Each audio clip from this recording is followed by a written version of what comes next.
అందరికీ నమస్కారం. గీతమ్మ కథల ప్రపంచానికి స్వాగతం. నేను గీతావాణి. ఇప్పుడు మనం రవీంద్రనాథ్ ఠాగూర్ గోరాను ఆస్వాదిస్తున్నాం.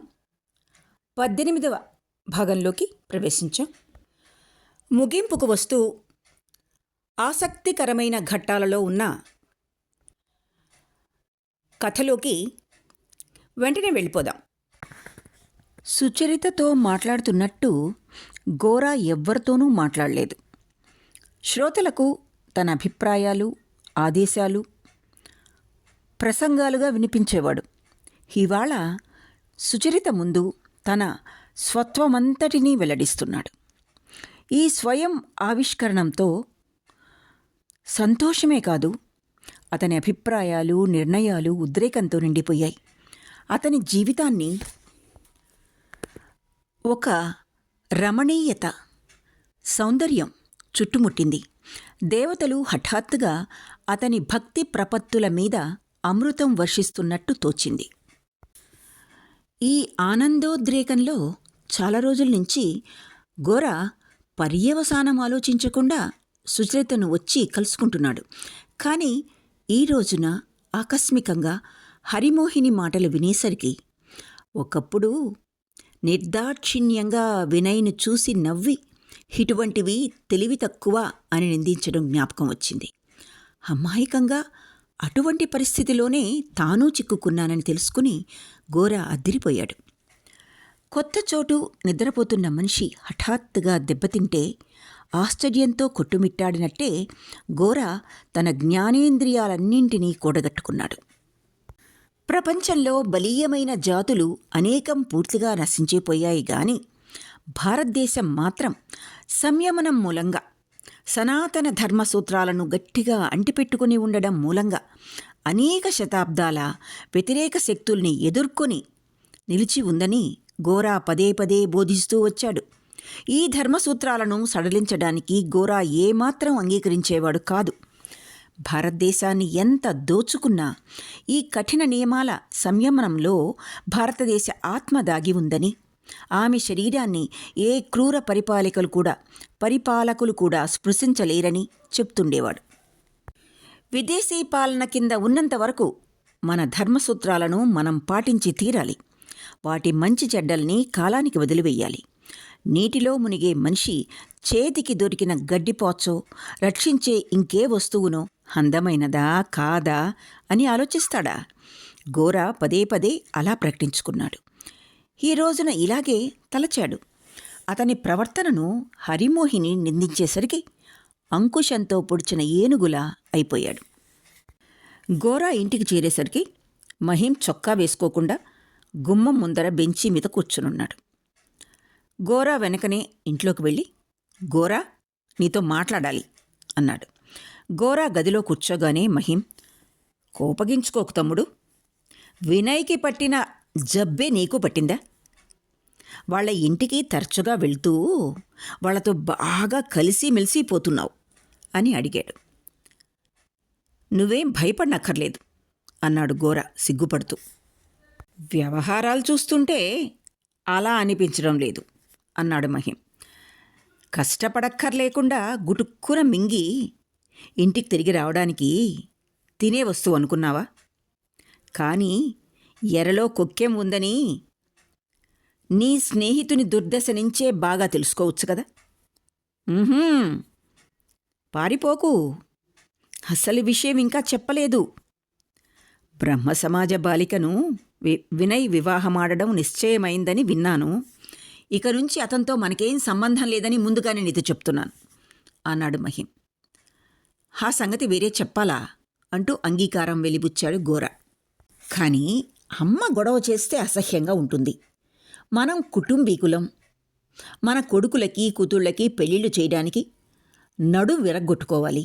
దానికి తోడు బ్రహ్మ సమాజం శాఖను కూడా మన ఇంట్లో స్థాపిస్తే నేనెక్కడికైనా వెళ్ళి ఉండవలసి వస్తుంది అన్నాడు మహిం. అబ్బే అంత అవసరమేం రాదు అని గోరా అభయమిచ్చాడు. శశి పెళ్లి సంబంధం ఇంచుమించు నిశ్చయమైనట్టే అన్నాడు మహిం. కానీ రాబోయే మామగారు పిల్లనే కాదు పిల్ల ఎత్తు బంగారం కూడా ముడితే గాని తృప్తి పడేటట్టు లేడు. మనిషి అశాశ్వతమని, బంగారం శాశ్వతమని అతనికి బాగా తెలుసు. మాత్ర మీది కంటే పంచదార మీద దృష్టి ఎక్కువ. మామగారని తక్కువ చూపు చూస్తాం గాని ఆయనకు మాత్రం మొహమాటం లేదు. నాకు చాలా ఖర్చయ్యేటట్టుంది. అతను నేర్పిన గుణపాఠం నా కొడుకు పెళ్లికి అక్కరకొస్తుంది. ఈ రోజుల్లో నేను పుట్టి నాన్న నా పెళ్లి సంబంధం కుదిరిస్తే మగాడై పుట్టినందుకు పూర్తిగా లాభించేది. దీన్నే మగసిరి అంటారు. పిల్ల తండ్రికి మాత్రం సర్వనాశనం. ఇదేం చిన్న విషయమా? నువ్వేమన్నా అను. రాత్రింబగళ్ళు హిందూ సంఘం విజయ గీతం నీతో పాటు నేను పాడలేను. నా గొంతు హఠాత్తుగా క్షీణించిపోతూ ఉంది. నా కొడుక్కి 14 నెలలు. మొదటగా కూతుర్ని కన్న పొరపాటు సరిదిద్దుకోవడానికి నా భార్యకి ఇంతకాలం పట్టింది. ఏమైనా నా కొడుక్కి పెళ్ళియుడు వచ్చే వరకు నువ్వు నీ స్నేహితులు కలిసి హిందూ సంఘాన్ని మంచి వృద్ధిలోకి తీసుకురావడానికి శాయశక్తులా పాటుపడండి. ఆ తరువాత దేశం సాహెబుల్లో కలవని, కిరస్తానీలల్లో కలవని, ఇంకెందులోనైనా కలవని, నాకేం పర్వాలే.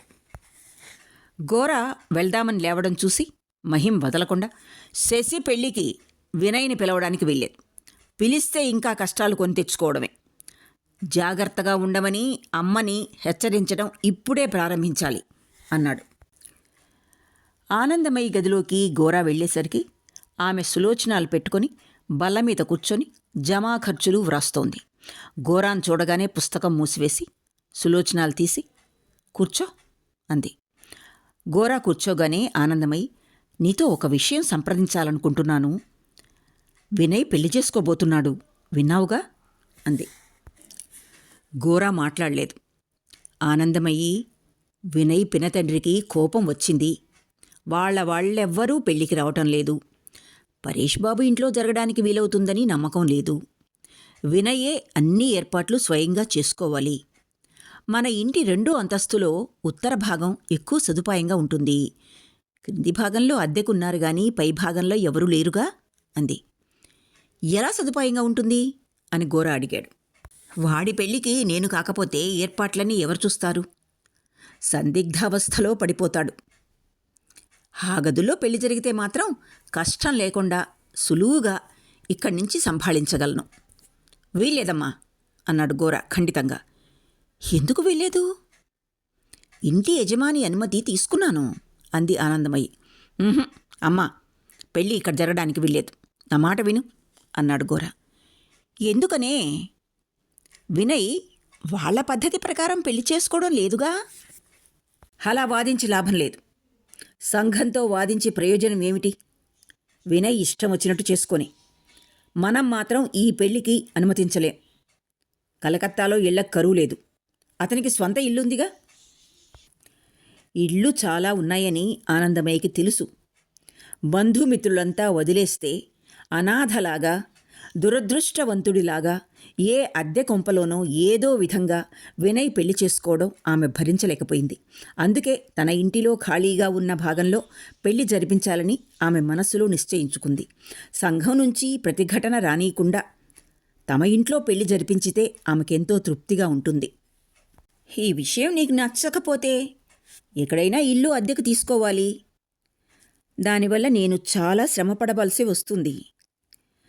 అయినా పర్వాలేదు. నా అభిప్రాయం ఆచరణయోగ్యం కానప్పుడు దాని గురించి ఆలోచించి లాభమేమిటి అంటూ నిట్టూర్చింది ఆనందమయ్యి. అమ్మా, నువ్వు పెళ్లికి వెళ్ళడం మంచిది కాదు అంటూ అభ్యంతరం చెప్పాడు గోరా. ఏమిటి గోరా? వినయ్ పెళ్లికి నేను వెళ్ళకపోతే ఎవరు వెళ్తారు చెప్పు, వింటాను అంది ఆనందమయ్యి. వీలేదు గోరా అంటూ సమాధానం చెప్పసాగింది ఆనందమయ్యి. వినయ్తో అభిప్రాయ భేదం ఉండొచ్చు, కానీ శత్రుత్వం వహించడం దేనికి? అమ్మా అన్నాడు గోరా కొద్ది ఉద్రేకంతో. అలా అనడం న్యాయమా? వినయ్ వివాహ మహోత్సవంలో నేను సంతోషంతో పాల్గొనలేకపోవడం నాకు బాధగానే ఉంది. నేనతన్ని ఎంతగా ప్రేమిస్తానో ఎవ్వరికి తెలియకపోయినా నీకు తెలుసు. కానీ అమ్మా, ఇది ప్రేమకు సంబంధించిన విషయం కాదు. స్నేహం, వైరం ఈ విషయంలో పని చెయ్యవు. వినయ్కి అతను చేసే పని పర్యవసానం తెలుసు. మనం అతన్ని వదిలివేయడం కాదు, మనల్నే అతను వదిలివేస్తున్నాడు. ఆశించినంతకంటే పెద్ద దెబ్బ తగలదు. కోరా, వినయ్ వివాహం విషయంలో నువ్వేం సంబంధం పెట్టుకోవని వాడికి తెలుసు. జీవితంలోని అత్యంత శుభ సమయంలో నేను వాణ్ణి వదిలిపెట్టనని కూడా వాడికి తెలుసు. వధూరు నేను ఆశీర్వదించను అని వినయ్కి తెలిస్తే ఎవరెంత చెప్పినా పెళ్లి చేసుకోడు. వినయ్ మనసు ఎటువంటిదో నాకు తెలియదనుకున్నావా అంటూ ఆనందమయ్యి కన్నీటి బొట్టును తుడుచుకుంది. వినయ్ విషయంలో గోరా మనసులో పడుతున్న బాధ అతన్ని కలవరపరుస్తూ ఉంది. అయినా, అమ్మా, నువ్వొక సంఘంలో సభ్యురాలవని, ఆ సంఘానికి నువ్వు రుణపడి ఉన్నావని మర్చిపోకూడదు అన్నాడు. గోరా, చాలా కాలం క్రితమే నా సంఘంతో సంబంధాలు తెంచివేసుకున్నానని అనేకసార్లు ఇదివరకే చెప్పాను నీకు. అందుకే సంఘం నన్ను ద్వేషిస్తోంది. దానికి నేను దూరంగా ఉంటున్నది కూడా అందుకే అంది ఆనందమయ్యి. అమ్మా, నీ మాటలు నన్ను అన్నింటికన్నా బాధ పెడుతున్నాయి అన్నాడు గోరా. ఆనందమయ్యి విచారంగా అతని శరీరమంతటా అవలోకిస్తున్నట్టు చూసి, ఆ బాధ నుంచి నిన్ను తప్పించడం నా శక్తికి మించింది, ఏం చేయను అంది. అయితే సరే అన్నాడు గోరా లేస్తూ. నేనేం చేస్తానో చెప్తా విను. నేను వినయ్ దగ్గరికి వెళ్ళి, అమ్మ ఇంకా సంఘం నుంచి దూరం కాకుండా నీ వివాహ విషయం నువ్వే చూసుకో, లేకపోతే తప్పు నీదే, స్వార్థం అనిపించుకుంటుంది అని చెప్తాను. సరే అంటూ నవ్వింది ఆనందమయ్యి. నువ్వు చేయగలిగిందేమిటో చెయ్యి, వెళ్ళి వినయ్తో మాట్లాడు, ఏం జరుగుతుందో చూద్దాం. గోరా వెళ్ళిన తర్వాత ఆనందమయ్యి ఆలోచనలు మైమరచి చాలాసేపు కూర్చుంది. కొంతసేపు గడిపిన పిదప మెల్లగా లేచి భర్త గదికి వెళ్ళింది. ఆ రోజు ఏకాదశి. కృష్ణదయాళ్ భోజన సన్నాహం చేసుకోలేదు. ఒక హిందూ మత గ్రంథం బెంగాలీ అనువాదం సంపాదించి లేడీ చర్మం మీద కూర్చొని చదువుకుంటున్నాడు. ఆనందమయ్యని చూచి బాగా కలవరపడ్డాడు. ఆమె దూరాన గుమ్మంలో కూర్చొని, చూడండి, మనం చాలా తప్పు చేస్తున్నాం అంది. కృష్ణదయాళ్ తాను ప్రపంచంలోని తప్పొప్పులకు అతీతుడనని భావించుకుంటూ ఉన్నాడు. అందుకని ముభావంగా, ఏమిటి చెప్పు అని అడిగాడు. ఇంకొక్క రోజైనా గోరాని మోసగించకూడదు, పరిస్థితి మరీ క్లిష్టంగా తయారవుతోంది అంది ఆనందమయ్యి. గోరా ప్రాయశ్చిత్తం విషయం ప్రస్తావించినప్పుడు కృష్ణదయాళికి ఆ ఆలోచన వచ్చింది. కానీ యోగాభ్యాసంలో మునిగి తేలుతున్నాడేమో తిరిగ్గా ఆలోచించడానికి వ్యవధి చిక్కలేదు. శశిముఖి వివాహం అంటున్నారు, బహుశా ఫాల్గుణ మాసంలో జరగవచ్చు. ఇంతవరకు మన ఇంట్లో ఏ కార్యం వచ్చినా ఏదో మిషపెట్టి గోరాన్ తీసుకుని ఎక్కడికైనా వెళ్తూ వచ్చాను. కానీ ఇంత ముఖ్యమైన శుభకార్యం మన ఇంట్లో ఇంతవరకు జరగలేదు. శశి వివాహ సమయంలో గోరాని ఏం చెయ్యాలి చెప్పండి? పాపం రోజురోజుకు పెరుగుతోంది. ప్రతిరోజు 2 సార్లు క్షమించవలసిందని భగవంతుని ప్రార్థిస్తున్నాను. తగిన శిక్ష విధించవలసిందని వేడుకుంటున్నాను. ఇక దాచిపెట్టడం సాధ్యం కాదనే నా భయం. అసలు సంగతి తెలిస్తే గోరాకు మహాపద వచ్చి పడుతుంది. ఇక ఏమీ దాయకుండా గోరాతో చెప్పటానికి అనుజ్ఞ ఇవ్వండి. నా కర్మ ఎలా ఉంటే అలా అనుభవిస్తాను అంది. కృష్ణదయాళ్ నిష్ఠకు అంతరాయం కలగడంలో గల అర్థమేమిటి? ఇటీవల యోగాభ్యాసం ఎక్కువైంది. ఉచ్ఛ్వాస నిశ్వాసాలతో అసాధ్యమైన పనులు చేస్తున్నాడు. ఆహారం బాగా తగ్గించాడేమో, కడుపు వెన్నుపూసకు అంటుకొని పోతుందనిపిస్తోంది. ఇటువంటి సమయంలోనేనా ఇంత మహాపద? నీకేమైనా మతిపోయిందా? ఇప్పుడు గనక ఈ విషయం బయట పెడితే నేనేమని సమాధానం చెప్పుకోను.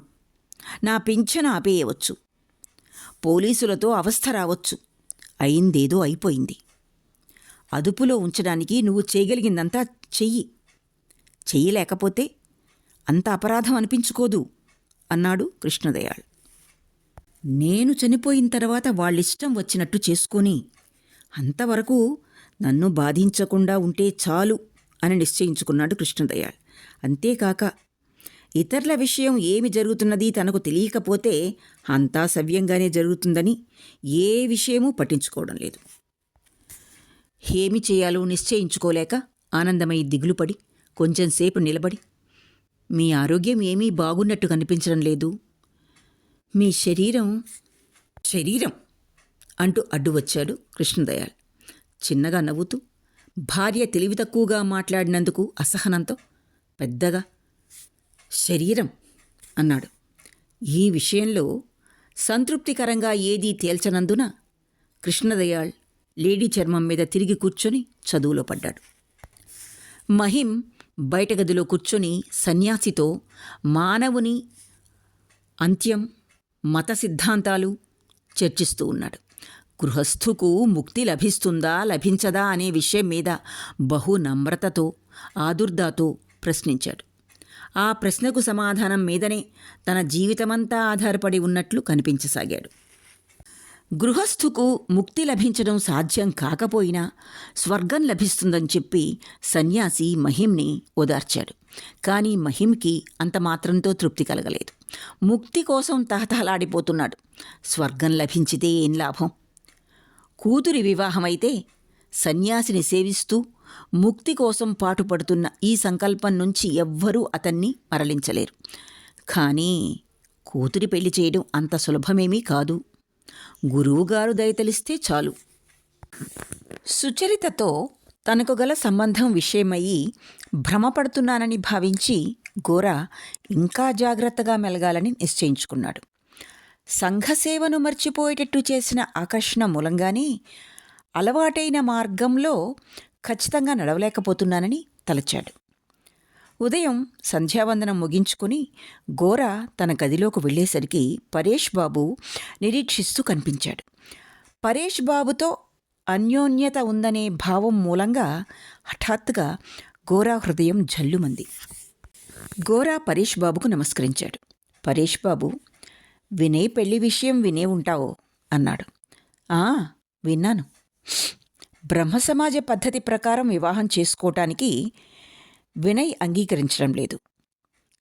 అలా అయితే వివాహం జరగకూడదు. ఈ విషయంలో చర్చ పనికిరాదు అంటూ పరేష్ బాబు నవ్వాడు. మా సమాజం వారెవ్వరూ ఈ పెళ్లికి రారు. వినయ్ బంధువులు కూడా రారని వింటున్నాను. నా కూతురు తరఫున నువ్వుగాక ఇంకెవరున్నారు? అందుకని నీతో సంప్రదించాలని వచ్చాను. నాతో సంప్రదించి ప్రయోజనమేమిటి? ఈ విషయంలో నేనేమీ సంబంధం పెట్టుకోను అన్నాడు గోరా. సంబంధం పెట్టుకోవా అన్నాడు పరేష్ బాబు గోరా కేసి ఆశ్చర్యంగా చూస్తూ. పరేష్ బాబు ఆశ్చర్యపోవడం గమనించి గోరా ఒక్క క్షణం పాటు సిగ్గుపడ్డాడు. సిగ్గుపడ్డం మూలంగా ఇంకా గట్టిగా, సంబంధం పెట్టుకోవడం నాకెలా సాధ్యమవుతుంది అన్నాడు. నువ్వు అతని స్నేహితుడివి. ఇటువంటి సమయంలోనే స్నేహితుల అవసరం ఎక్కువగా కావలసి వస్తుంది కదూ అని అడిగాడు పరేష్ బాబు. నేను వాడి స్నేహితుడినే నిజం. కానీ ఈ ప్రపంచంలో నాకు దగ్గరవాడు వాడొక్కడే కాడు అన్నాడు గోరా. గోరా, వినయ్ ప్రవర్తనలో తప్పుగాని మత వ్యతిరేకత గాని నీకు కనిపించిందా అని పరేష్ బాబు అడిగాడు. మతం 2 రూపాలుగా ఉంటుంది. ఒకటి శాశ్వత రూపం, రెండోది భౌతిక రూపం. సంఘం నిబంధనల వల్ల మతం వ్యక్తమయ్యేటప్పుడు సంఘానికి నాశనం తెచ్చిపెట్టకుండా వాటిని తోసి పారవేయలేం అని గోరా సమాధానం చెప్పాడు. నిబంధనలు లెక్కలేననున్నాయి. కానీ ప్రతిదానిలో మతం వ్యక్తమవుతుందనే భావిస్తున్నావా అని ప్రశ్నించాడు పరేష్ బాబు. పరేష్ బాబు మాటలు గోరా హృదయస్థలిని స్పృశించి సుళ్ళు రేపాయి. ఆ సుళ్ళు మూలంగా గోరా ఒక నిర్ణయానికి రాగలిగాడు. మనసులో ఉన్నది ఉన్నట్లు మాట్లాడ్డానికి తటపటాయించనక్కర్లేదని తోచింది. గోరా చెప్పిందాని సారాంశం ఏమంటే, అటువంటి నిబంధనల సంయమన ప్రభావం వల్ల సంఘానికి మనం పూర్తిగా తలవంచకపోతే సంఘ అంతర ప్రయోజన మార్గంలో మనం ఆటంకాలు ఏర్పరిచిన వారమవుతాం. ఆ ప్రయోజనం దాగి ఉంటుంది. దాన్ని విస్పష్టంగా చూడడం అందరికీ సాధ్యమే. సంఘం మీద మనకు గల గౌరవం చూపడానికి మన విమర్శనా శక్తిగాక ఇంకొక శక్తి కూడా కావాలని కోరతాం. గోరా చెప్పింది చివరిదాకా పరేష్ బాబు జాగ్రత్తగా విన్నాడు. ధైర్యం చేసి చెప్పినందుకు సిగ్గుపడి గోరా ఆగాడు. పరేష్ బాబు, నువ్వు చెప్పిన దానిలోని ప్రధాన విషయాలతో నేను ఏకీభవిస్తాను. ప్రతి సంఘంలోనూ భగవంతుడు ఏదో ఒక ప్రయోజనం సాధించాలని ఉద్దేశించాడు. కానీ అందరికీ ఆ ప్రయోజనం పూర్తిగా గోచరించదు. దానిని విస్పష్టంగా తెలుసుకోవటానికి మానవుడు కృషి చేయాలి గాని తానేదో ప్రాణం లేని చెట్టుకొమ్మలాగా నిబంధనలను ఆచారాలను పాటించడమే జీవిత లక్ష్యంగా పెట్టుకుని ఆ కృషిని నిర్లక్ష్యం చేయకూడదు అన్నాడు. సకల దృక్పథాలతో ముందుగా సంఘ నియమాలను పాటిస్తే దాని యథార్థ ప్రయోజనం మనకు స్పష్టమవుతుంది. అలాగాక దానితో కొట్లాడితే దానికి ఆటంకాలు కల్పించడమే గాక అపార్థం కూడా చేసుకుంటాం అన్నాడు గోరా. ప్రతి ఘటన ఆటంకాలు కలిగినప్పుడు మాత్రమే సత్యాన్ని పరీక్షించగలుగుతాం. కొన్ని యుగాల క్రితం కొంతమంది విజ్ఞులు సత్యాన్ని ఒక్కసారే పరీక్షించారు చాలు అని అనటానికి వీల్లేదు. కొన్ని యుగాల క్రితం కొంతమంది విజ్ఞులు సత్యాన్ని ఒక్కసారే పరీక్షించారు చాలు అని అనటానికి వీల్లేదు. ప్రతి యుగంలోని ప్రజల ప్రతిఘటన అఘాతాల ద్వారా సత్యాన్ని తిరిగి కొత్తగా తెలుసుకోవాలి. ఏవైనా ఈ విషయంలో నేను చర్చించదలుచుకోలేదు. నేను వ్యక్తిగత స్వేచ్ఛను గౌరవిస్తాను. వ్యక్తి స్వేచ్ఛ వల్ల తగిలే అఘాతాల ద్వారా ఏది శాశ్వత సత్యమో ఏది క్షణిక వ్యామోహమో ఖచ్చితంగా తెలుస్తుంది. దీన్ని తెలుసుకోవడం మీద, కనీసం తెలుసుకోవడానికి యత్నించడం మీద సంఘక్షేమం ఆధారపడి ఉంటుంది అన్నాడు పరేష్ బాబు. తరువాత పరేష్ బాబు గోరా లేచారు. పరేష్ బాబు, బ్రహ్మ సమాజం మీద గౌరవం కొద్దీ నేను ఈ వివాహకాండకు కొంచెం దూరంగా ఉండడం మంచిదని, నువ్వు వినయ్కి స్నేహితుడివి కాబట్టి నువ్వు కల్పించుకుని వివాహాన్ని పూర్తి చేయించడం మంచిదని నేను భావించాను. ఇటువంటి పరిస్థితుల్లో బంధువుల కంటే స్నేహితులే ఎక్కువ ఉపయోగపడతారు. స్నేహితులు సంఘ ప్రతిఘటనను ఎదుర్కొనక్కర్లేదు.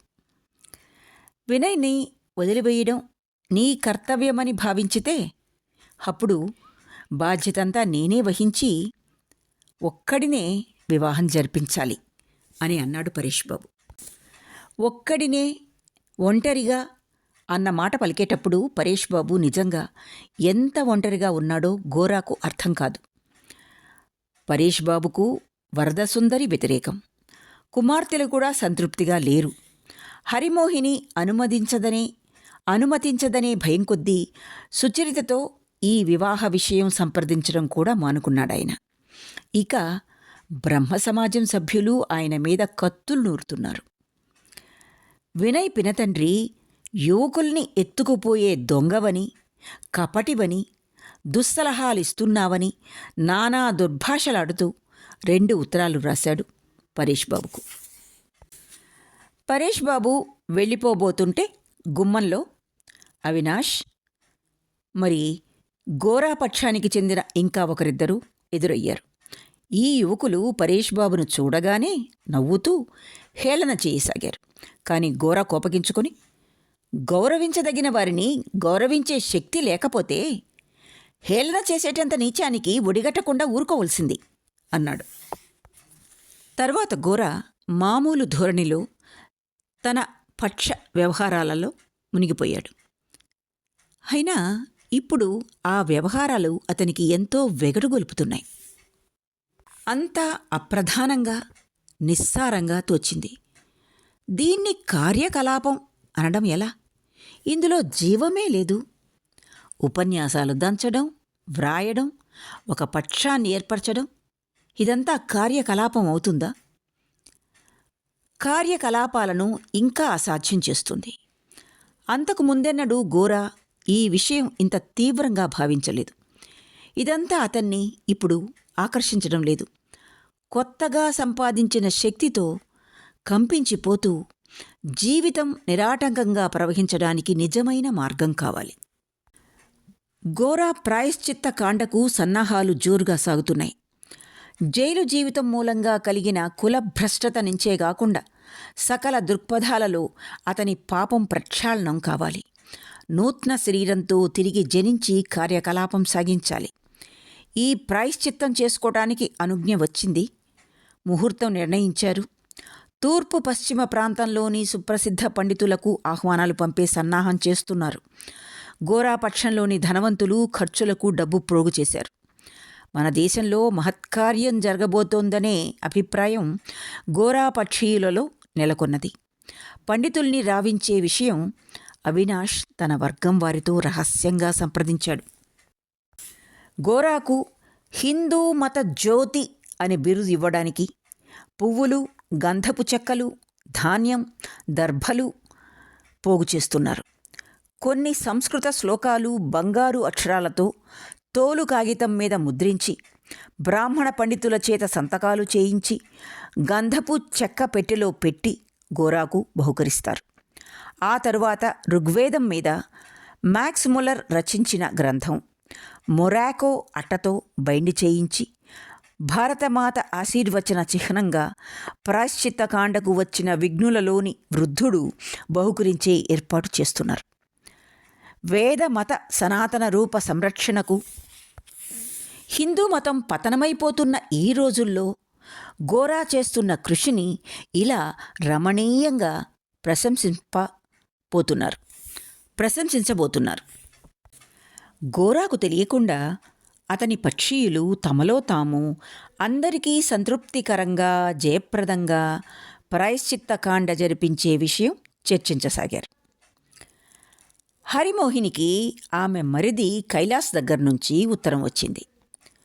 మీ సుందర పాద పద్మాల ఆశీర్వచనంతో ఇక్కడంతా క్షేమంగా ఉన్నారు. మీ క్షేమ సమాచారాలు తెలియజేసి మా ఆతృత నివారిస్తారని ఆశిస్తున్నాను అని ఆ ఉత్తరంలో వ్రాశాడు. హరిమోహిని ఆమె ఇంటి దగ్గర నుంచి బయలుదేరిన తర్వాత ఆమె క్షేమ సమాచారాలు తెలుసుకోవాలని కైలాస్ ఏమాత్రం ప్రయత్నించలేదు నిజానికి. అయినా పై విధంగా ఉత్తరం రాశాడు. కైలాస్ ఆ ఉత్తరం ముగిస్తూ, క్రిందటి ఉత్తరంలో మీరు సూచించిన వధువు వివరాలు తెలియజేయవలెను. 12-13 వయసే అయినా బాగా ఎదిగిందని వ్రాశావు. ఆ విషయంలో మరేం అనుకోదగ్గదేం లేదు గాని నువ్వు చెప్పిన ఆస్తి వివరాలు తెలుసుకోవలసింది. ఆ ఆస్తి జీవించి ఉన్నంత వరకు అనుభవించే హక్కేనా, శాశ్వతంగా హక్కు ఆమెకు ఉందా తెలుసుకుని వ్రాయవలెను. అప్పుడు నేను అన్నగార్లతో సంప్రదించగలను. వారు అభ్యంతరం చెబుతారని అనుకోను. హిందూ మతంలో గట్టి విశ్వాసం ఆ పిల్లకు ఉండడం సంతోషించదగ్గ విషయం. చాలా కాలం బ్రహ్మ సమాజం వారి ఇంట్లో ఉందనే సంగతి ఎవ్వరికీ తెలియకుండా చూడాలి. ఈ సంగతి ఎవ్వరితోనూ చెప్పవద్దు. వచ్చే చంద్రగ్రహణానికి గంగానదిలో స్నాన మహోత్సవం జరుగుతుంది. వీలైతే అప్పుడు కలకత్తా వచ్చి పిల్లని చూస్తాను అని వ్రాశాడు. హరిమోహిని కలకత్తాలో ఏదో విధంగా కాలం గడుపుతోంది కానీ అత్తవారింటికి వెళ్లాలనే ఆశ మనసులో రూపొందుతున్న కొద్దీ కలకత్తాలో ఉండడం కష్టంగా తోస్తూ ఉంది. అత్తవారింటికి దూరంగా ఉండడం భరించలేకపోతోందిప్పుడు. ఆమె ఇష్టమే సాగితే సుచరితతో మాట్లాడి ముహూర్తం పెట్టించేసేదే. కానీ సుచరితతో పరిచయం ఎక్కువవుతున్న కొద్దీ ఆమెను అర్థం చేసుకోవడం కష్టం అవుతూ ఉండడం వల్ల తొందరపడి మాట్లాడడానికి సాహసించడం లేదు. కానీ హరిమోహిని అవకాశాల కోసం ఎదురుచూస్తోంది. సుచరిత మీద ఎక్కువ కన్నువేసి ఉంచడం సాగిస్తూ ఉంది. తన కంటికి సుచరిత దూరంగా ఉండడం ఇష్టం లేక హరిమోహిని ఆమె తన పూజాకాలం కూడా తగ్గించుకుంది. ఘోరా హఠాత్తుగా రావడం మానివేశాడని సుచరిత గమనించింది. హరిమోహిని ఘోరాను ఏదో అనే ఉంటుందని సుచరిత విశ్వసించింది. రాకపోయినా సరే ఆయనే నా గురువు అనుకుని ఉపశమింపసాగింది. సమక్షంలో ఉండే గురు ప్రభావం కన్నా పరోక్షంలో ఉన్న గురువు ప్రభావమే ఎక్కువ. గురువు దగ్గర లేడనే భావం వల్ల మనస్సును తనకు తానే నింపుకుంటూ ఉంది.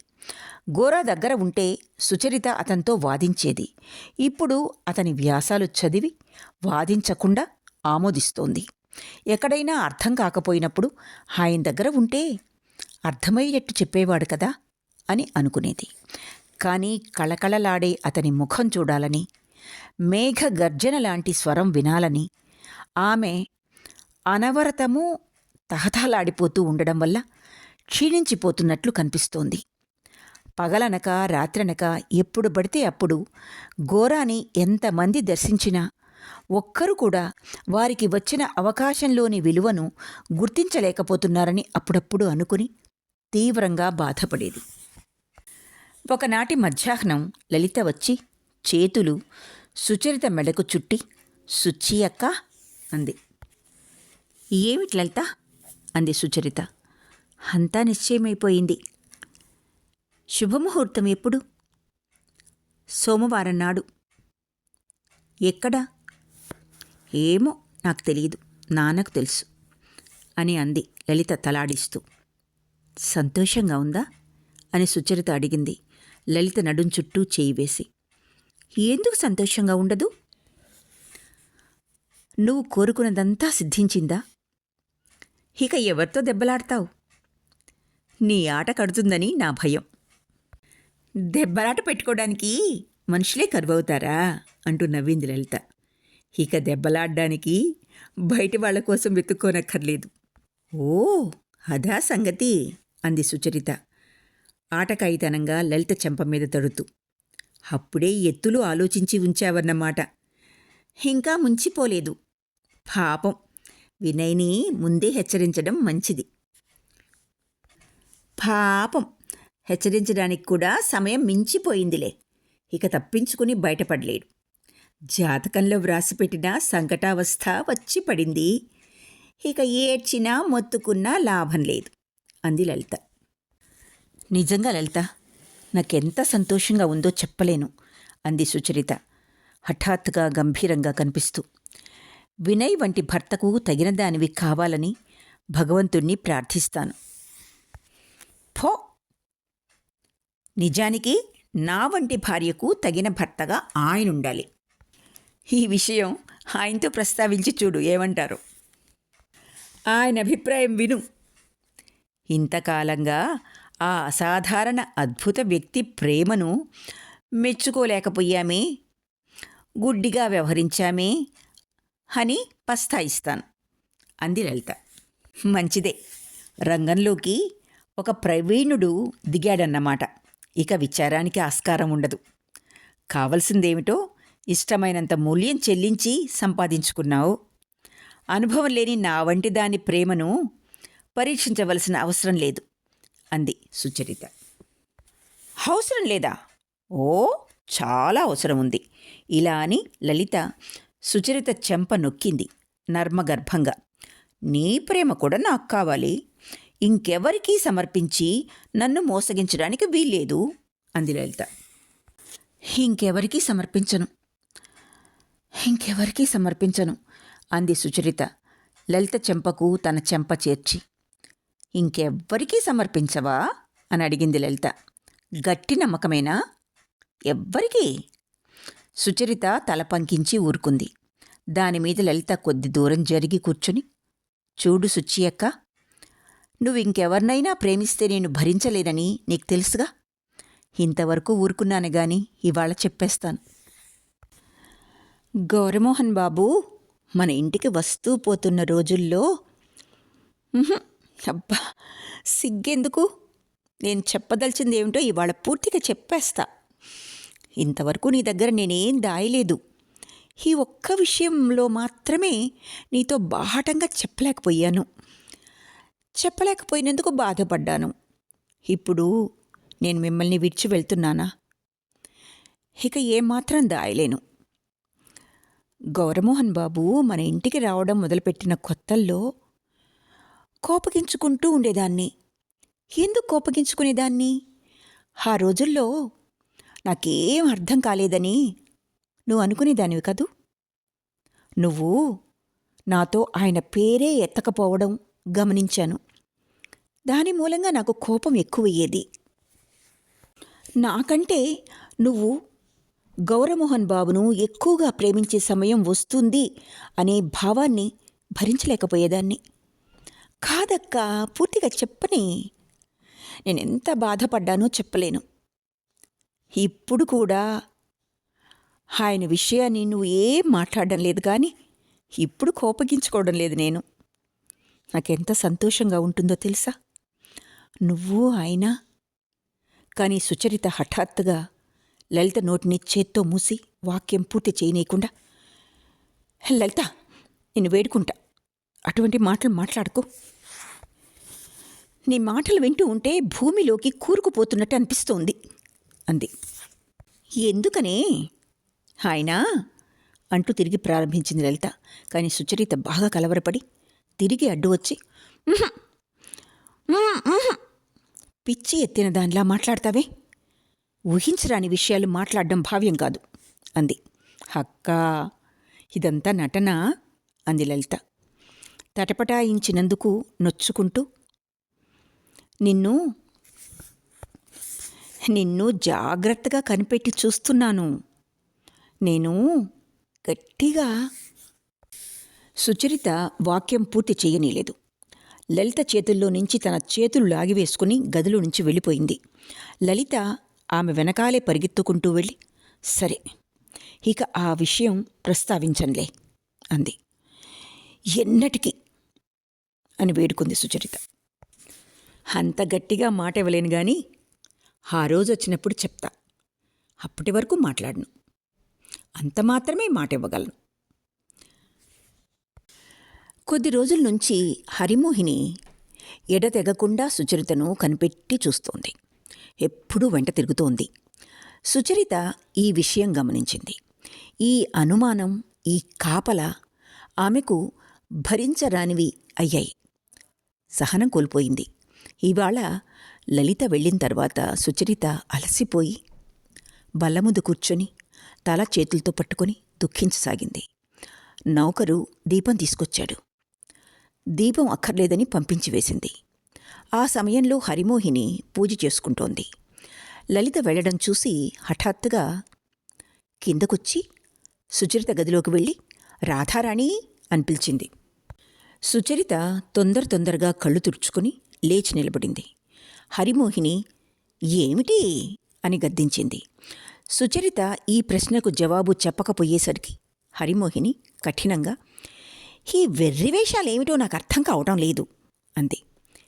పిన్ని, ఎందుకు నా వెంట తిరుగుతూ కనిపెట్టి చూస్తున్నావు అంది వెక్కి వెక్కి ఏడుస్తూ సుచరిత. ఎందుకో అర్థం కాలేదా? తిండి ముట్టుకోకపోవడం, ఈ ఏడుపు దేన్ని సూచిస్తున్నాయని? నేనేం పసిపిల్లను గాను, ఈ మాత్రం అర్థం చేసుకోలేననుకున్నావా? పిన్ని, నీకేం అర్థం కాలేదు. నా మాట నమ్ము. నువ్వు పడుతూ ఉన్న పొరపాటు అంతా ఇంతా కాదు. క్షణక్షణం భరించడం కష్టంగా ఉంది అని చెప్పింది సుచరిత. బాగానే ఉంది. నేను పొరబడుతూ ఉంటే బాగా అర్థమయ్యేటట్టు చెప్పరాదు అని అడిగింది హరిమోహిని. అలాగే చెప్తాను అంది సుచరిత సిగ్గును అణుచుకోవడానికి ఎంతో శ్రమపడుతూ. నా గురువు దగ్గర నుంచి కొత్త విషయాలు కొన్ని నేర్చుకున్నాను. వాటిని అర్థం చేసుకోవడానికి మనోబలం చాలా కావాలి. కానీ ఆ మనోబలం నాకు లేదు. నాలో నేను కొట్టుమిట్టాడవలసి వచ్చి బాధపడుతూ ఉన్నాను. మా సంబంధాన్ని నువ్వు అపార్థం చేసుకుంటున్నావు. ఆయన అవమానించి తరిమివేశావు. నువ్వు ఆయనతో చెప్పిందంతా తప్పే. నా విషయంలో నువ్వు అనుకుంటున్నది కూడా అబద్ధమే. ఈ విషయంలో నువ్వు తప్పు చేస్తున్నావు. ఆయన్ను కించపరిచే శక్తి నీకు లేదు. ఇంకా నేనేం చేశానని ఇలా నన్ను హింసిస్తున్నావు? ఇలా మాట్లాడుతూ వెక్కి వెక్కి ఏడ్చేసరికి ఊపిరి అందక ఆమె బయటకు వెళ్ళిపోయింది. హరిమోహిని అదిరిపోయి, భలే, ఇలా మాట్లాడడం ఎన్నడైనా విన్నామా అని తనలో అనుకుంది. భోజనానికి సుచరితను వెంటనే పిలవకుండా ఆమె తేరుకోవడానికి కొంత వ్యవధి ఇచ్చింది. సుచరిత భోజనానికి కూర్చోగానే హరిమోహిని చూడు రాధారాణి, నేనేం పసిపిల్లనుగాను. నేను హిందూ మతంలో పుట్టి పెరిగాను. హిందూ మతం మీద అనేక అభిప్రాయాలు విన్నాను. వాటి సంగతి నీకేం తెలీదు. గౌరమోహన్ బాబూ నీకు గురువునని చెప్తూ మోసగిస్తున్నాడు. అప్పుడప్పుడు అతను మాట్లాడుతూ ఉంటే విన్నాను. అతను చెప్పేదానిలో సంప్రదాయానికి అనుగుణమైంది ఏమీ లేదు. స్వంత శాస్త్రాలు మొదలుపెట్టాడు. హా మాత్రం నేను కనిపెట్టలేనా? నాకు మాత్రం గురువు లేడా? రాధారాణి, నా మాట విను. ఈ విషయాలేవీ పట్టించుకోకు. సమయం వచ్చినప్పుడు నా గురువే నిన్ను చేరదీసి సరైన మంత్రాలు ఉపదేశిస్తాడు. ఆయనలో మోసం అన్నది ఏమీ లేదు.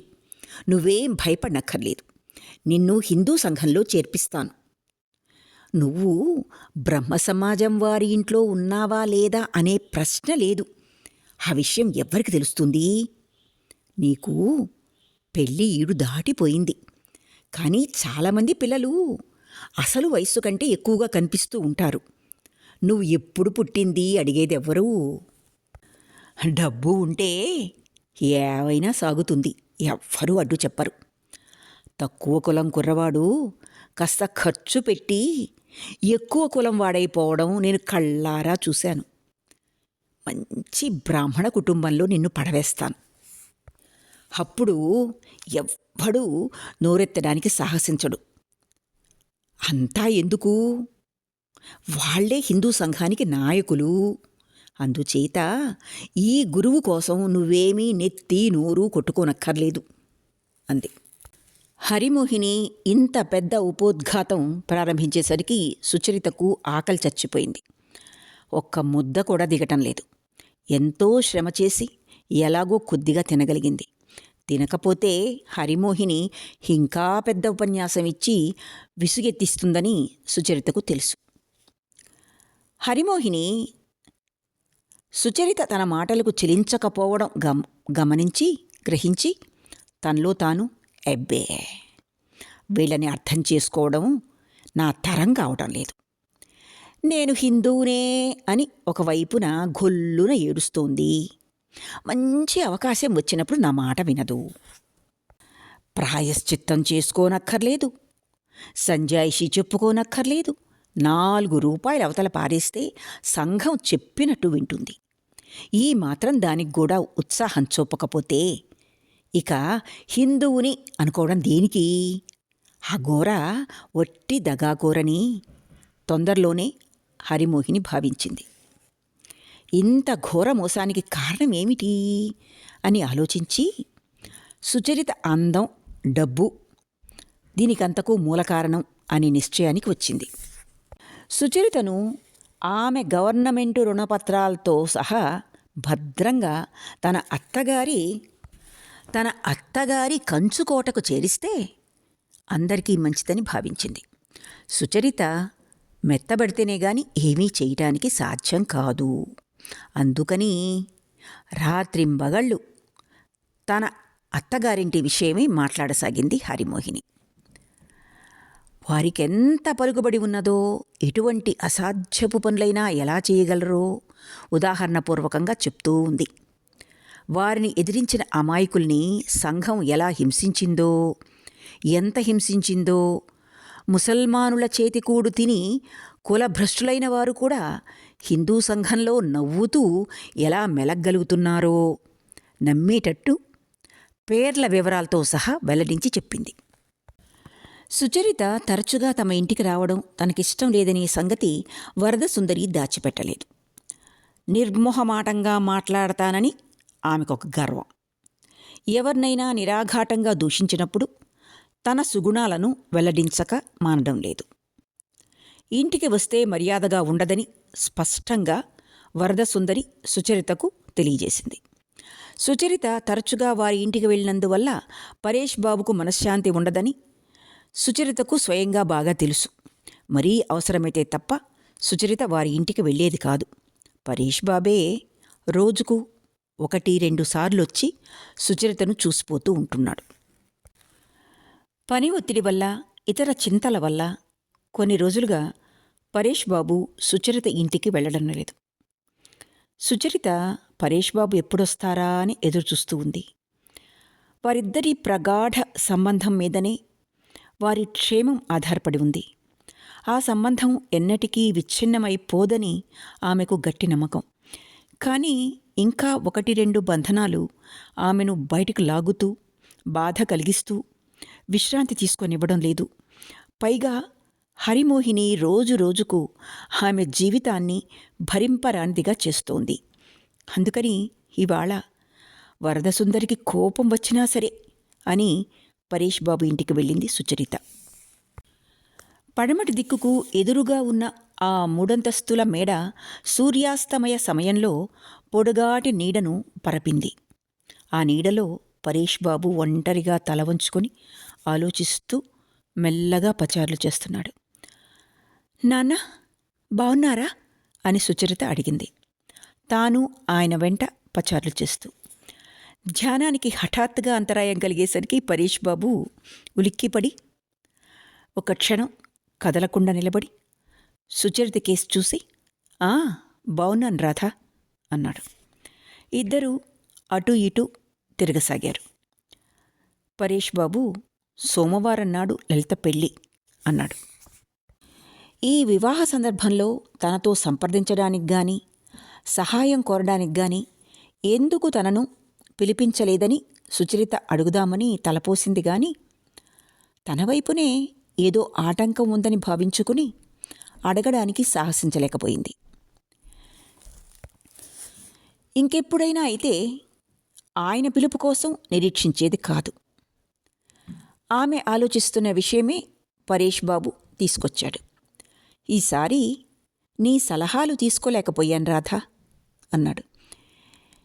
ఎందుకని నాన్నా అని అడిగింది సుచరిత. ఈ ప్రశ్నకు సమాధానం చెప్పకుండా పరేష్ బాబు ఆమె ముఖంలోకి ప్రశ్నార్థకంగా చూస్తూ ఊరుకున్నాడు. సుచరిత ఉండబట్టలేక ముఖం కొద్దిగా పక్కకు తిప్పుకొని, నా మనస్సు మారిపోయిందని మీరు భావిస్తున్నట్టున్నారు అంది. అవును, అందుకే నీ సహాయం కోరి నిన్ను అసహజమైన పరిస్థితిలో పెట్టడానికి నాకిష్టం లేకపోయింది. నాన్నా అంటూ ప్రారంభించింది సుచరిత. అంతా మీతో చెప్పాలనే అనుకుంటున్నాను, కానీ ఈ మధ్య మీరు కనిపించడం లేదు. విస్పష్టంగా విప్పి చెప్పే శక్తి కూడా నాకు లేదు. అందుకని మీకు అర్థం కాదు అని సగం భయపడ్డాను. ఈ విషయాలు చెప్పడం అంత తేలిక కాదని నాకు తెలుసమ్మా. నీ మనసులో ఉద్రేకానికి సంబంధించిన విషయం ఒకటుంది. దాన్ని నువ్వు అనుభవిస్తున్నావే గాని అది నీలో ఇంకా విస్పష్టమైన రూపం తీసుకోలేదు అన్నాడు పరేష్ బాబు. అవును, సరిగ్గా అంతే అని అంది సుచరిత. ఆమె మనసులోని భారం తగ్గింది. ఆ భావం ఎంత బలీయమైందో ఎలా విశదీకరించగలను? నేను పునర్జన్మ ఎత్తినట్లుంది. నాకు నూతన చైతన్యం కలిగింది. ఇప్పటి దృక్పథంతో నన్ను నేను ఎప్పుడూ పరీక్షించుకోలేదు.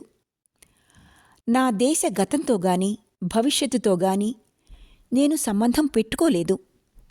ఈ సంబంధంలోని గొప్పదనం, సత్యం నా హృదయంలో అద్భుతంగా గుర్తించాను. దీన్ని ఎన్నడూ మర్చేపోలేదు.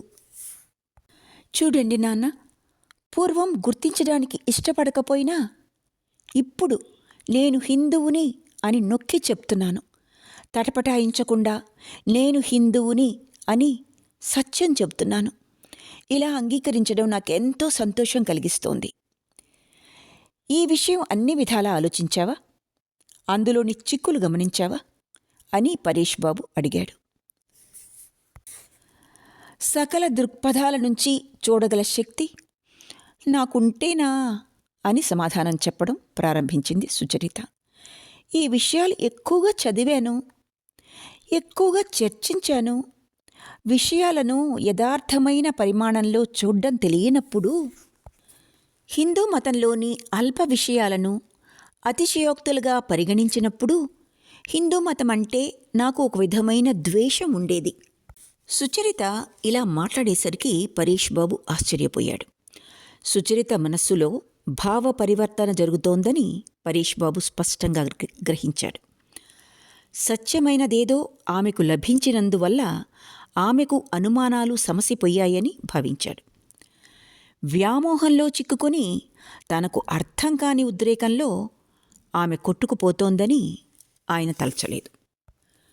నాన్న, నా కులానికి దేశానికి దూరమైన తరువాత నాకు ప్రాధాన్యం లేదు అని ఎలా అనగలను? నేను హిందువుని అని ఎందుకు చెప్పుకోకూడదు? నేను కూడా హిందువునే అని మీరెందుకు చెప్పుకోవడం లేదు అనేగా నీ ఉద్దేశం నా గురించి? నన్ను ఆ హిందూ సంఘం హిందువుగా పరిగణించలేదు. అంతకు మించి వేరే బలీయమైన కారణం ఏదీ లేదు. అంతేగాక నా మతభావాలతో ఏకీభవించేవాళ్లు తాము హిందువులమని చెప్పుకోవటం లేదు. ఇదొక కారణం అని విశదీకరించాడు పరేష్ బాబు. సుచరిత సమాధానం చెప్పకపోయేసరికి పరేష్ బాబు తన ప్రసంగం కొనసాగిస్తూ, ఈ కారణాలేవీ బలీయమైనవి కావని విప్పి చెప్పాను. అవి బ్రహ్మమైనవి. ఈ ఆటంకాలను లెక్క చేయకుండా జీవితం సాగించవచ్చు. కానీ ఇంకొక బలీయమైన అంతర కారణం ఉంది. హిందూ సంఘంలో తిరిగి ప్రవేశించడానికి మార్గం లేదు. మారుత్రోవలున్నాయే గాని సూటి మార్గం లేదు. ఆ సంఘం మానవ జాతిది కాదు, హిందువుగా జన్మించిన వారిది మాత్రమే. కానీ అన్ని సమాజాలు అంతేగా అంటూ అడ్డు వచ్చింది సుచరిత. కాదు, అటువంటి సమాజం ముఖ్యమైనదేదీ కనిపించడం లేదు అని సమాధానం చెప్పాడు పరేష్ బాబు. ముస్లిం మతద్వారాలు అందరికీ తెరుచుకునే ఉంటాయి. క్రైస్తవ సంఘం కూడా అందరికీ స్వాగతమిస్తుంది. క్రైస్తవ మతంలోని వివిధ శాఖలకు ఇది వర్తిస్తుంది. నేను ఆంగ్లేయుని కావాలంటే అసాధ్యమేమీ కాదు. నేను తగినంతకాలం ఇంగ్లాండ్లో ఉండి వారి వారి ఆచారాలను అనుసరిస్తే నన్ను ఆంగ్ల సమాజంలో చేర్చుకుంటారు తేలిగ్గా. నేను క్రైస్తవ మతం పుచ్చుకోనక్కర్లేదు. పద్మవ్యూహంలోకి ప్రవేశించడం తేలిక, కానీ బయటికి రావడం కష్టం. కానీ హిందూ విషయంలో వేరు. ప్రవేశించడానికి మార్గం లేదు, కానీ బయటకు వెళ్ళిపోవడానికి 1000 మార్గాలున్నాయి. కానీ నాన్న, ఇన్ని శతాబ్దాలుగా హిందూ సంఘం నష్టపడిపోలేదుగా, ఇంకా గట్టిగానే ఉంది అని వాదించింది సుచరిత. సంఘం అన్నది నష్టపోతూ ఉంటే తెలుసుకోవడానికి కొంతకాలం పడుతుందమ్మా అంటూ పరేష్ బాబు సమాధానం చెప్పాడు. పూర్వకాలంలో హిందూ సంఘంలో ప్రవేశించడానికి దొడ్డిదోవలు తెరిచే ఉండేవి. అనార్య జాతివారు హిందువులు కావడం ఈ దేశ గొప్పతనంగా పరిగణించేవారు. ముస్లిం పాలకుల కాలంలో కూడా హిందూ రాజుల, జమీందారుల ప్రభావం అంతటా పడుతూ ఉండేది. హిందూ సంఘం నుంచి బయటికి రాదలిచిన వారి మార్గంలో ఆటంకాలకు, శిక్షలకు అంతు ఉండేది కాదు. ఇప్పుడు ఇంగ్లీష్ వారి పాలన వచ్చి అందరికీ రక్షణ కల్పించింది. కృత్రిమ విధానాల ద్వారా బలవంతాన సంఘం నుంచి బయటికి వచ్చే వారి మార్గం మూసివేసే అవకాశాలు లేవు. అందుకే కొంతకాలంగా హిందూ జనసంఖ్య తగ్గిపోయి ముస్లిం జనసంఖ్య పెరుగుతోంది. ఇక ముందు కూడా ఇలానే జరిగితే క్రమంగా ముస్లింల సంఖ్య అధికమైపోతుంది. అప్పుడు ఈ దేశాన్ని హిందూస్థాన్ అనడం పొరపాటవుతుంది. కానీ నాన్న అంటూ ప్రారంభించింది సుచరిత కలతపడి. ఇలా జరగకుండా చూడ్డం మనందరి కర్తవ్యం కాదా? హిందువుల్ని వదిలివేయడం వల్ల ఇంకా నష్టానికి మనం కారకులం కాదా? హిందూ మతాన్ని శాయశక్తులా అంటిపెట్టుకుని ఉండవలసిన సమయం వచ్చింది కదా. కావాలని గట్టిగా పట్టుకుని ప్రాణాన్ని నిలబెట్టగలమా అని అడిగాడు పరేష్ బాబు సుచరిత వీపు మీద తట్టుతూ. ప్రకృతి సంరక్షణ న్యాయ సూత్రం అంటూ ఉంది. ఆ ప్రకృతి సూత్రాన్ని పరిత్యజించిన వారిని సహజంగా అంతా పరిత్యజిస్తారు. హిందూ సంఘం మానవుల్ని అవమానించి పరిత్యజిస్తుంది. అందువల్లనే ఈ రోజుల్లో ఆత్మగౌరవం నిలుపుకోవడం కష్టమైపోతూ ఉంది. ఈ కాలంలో తెర వెనుక సురక్షితంగా ఉండడం సాధ్యం కావడం లేదు. ప్రపంచ మార్గాలు నలువైపులా తెరుచుకుని ఉన్నాయి.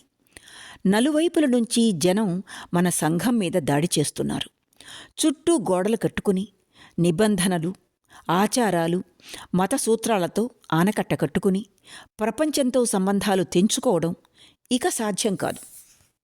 హిందూ సంఘం గనక తాను కూడబెట్టుకున్న శక్తినంతటినీ వెంటనే ఉపయోగించి క్షీణింపజేసే ఈ జాడ్యాన్ని వదిలించుకోకపోతే బయటి ప్రపంచంతోటి గల నిరాఘాట సంబంధం దాన్ని చావు దెబ్బ కొడుతుంది.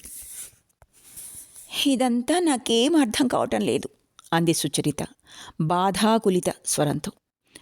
నేడు అందరూ ఈ సంఘాన్ని పరిత్యజించడం నిజమైతే నేను మాత్రం ఇటువంటి సమయంలో పరిత్యజించను.